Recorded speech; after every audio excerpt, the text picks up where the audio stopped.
Hari ini, 31 Januari tahun 2026, saat sebagian besar orang masih sibuk mengeluh harga kebutuhan pokok, ada pergerakan besar yang jarang disorot media.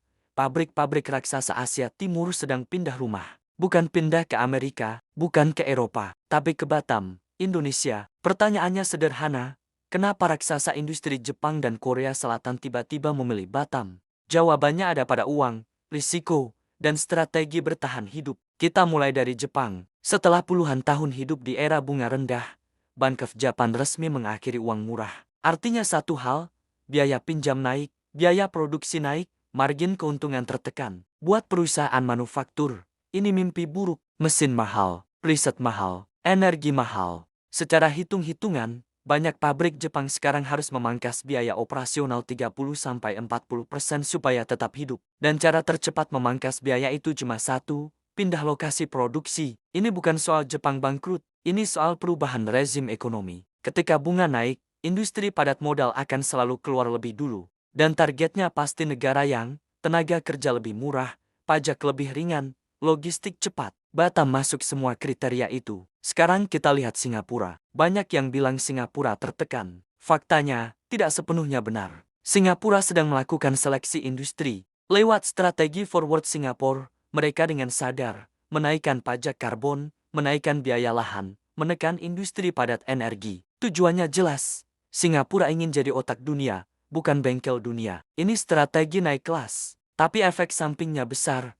Industri manufaktur konvensional tidak lagi cocok tinggal di Singapura. Jadi jangan heran kalau mesin-mesin keluar dari pelabuhan Singapura, pabrik-pabrik pindah ke Batam. Bukan karena Singapura kalah, tapi karena Batam menawarkan efisiensi yang tidak lagi mau ditawarkan Singapura. Sekarang kita masuk ke pemain ketiga, Korea Selatan. Masalah Korea bukan bunga, masalah Korea adalah ketergantungan pada China. Selama ini, bahan baku lewat China, jalur distribusi lewat China. Masalahnya, China sering menggunakan ekonomi sebagai alat tekanan politik. Begitu hubungan memanas, jalur bisa ditutup, dan itu ancaman eksistensial bagi Korea Selatan. Inilah yang disebut China Trap. Karena itu Korea menjalankan strategi supply chain diversification.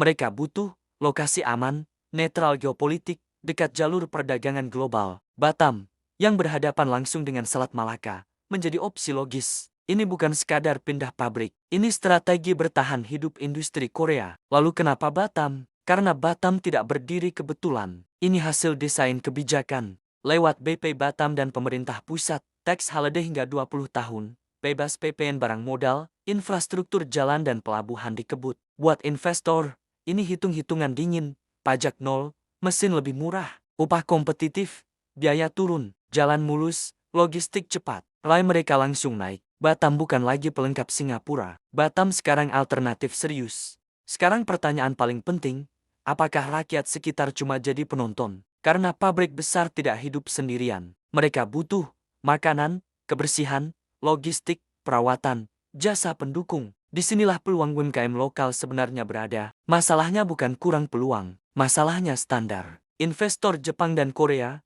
anti data berantakan, anti transaksi gelap, anti sistem manual. Solusinya bukan modal besar, solusinya sistem rapi. Dengan kris, pencatatan stok digital, manajemen sederhana berbasis aplikasi, UMKM lokal bisa naik kelas. Ini bukan soal gaya modern, ini soal kepercayaan. Bagi investor, data rapi sama dengan risiko rendah. Siapa yang siap secara sistem, dialah yang akan menang.